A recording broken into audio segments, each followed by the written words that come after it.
महाराष्ट्राचा।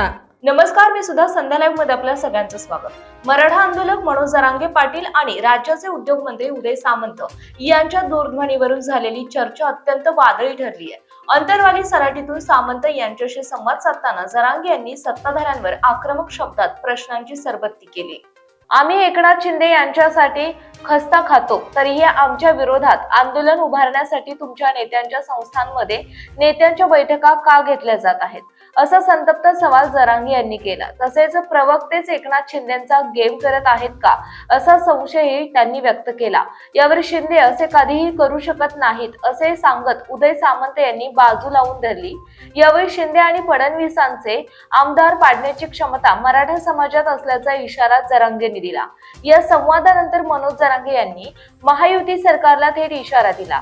आपण महायुतीला मोठा राजकीय धक्का देऊ शकतो असा दावा करत जरांगे म्हणाले की एकनाथ शिंदे यांचे 25 ते 30 आमदार आणि चंद्रशेखर बावनकुळे यांच्यामुळे देवेंद्र फडणवीस यांचे 25 ते 30 आमदार पाडण्याची क्षमता मराठा समाजात आहे। बावनकुळे यांच्या धोरणांमुळे फडणवीस यांचे इतके राजकीय नुकसान होईल की ते मोजताही येणार नाही, असा थेट इशारा त्यांनी दिलाय।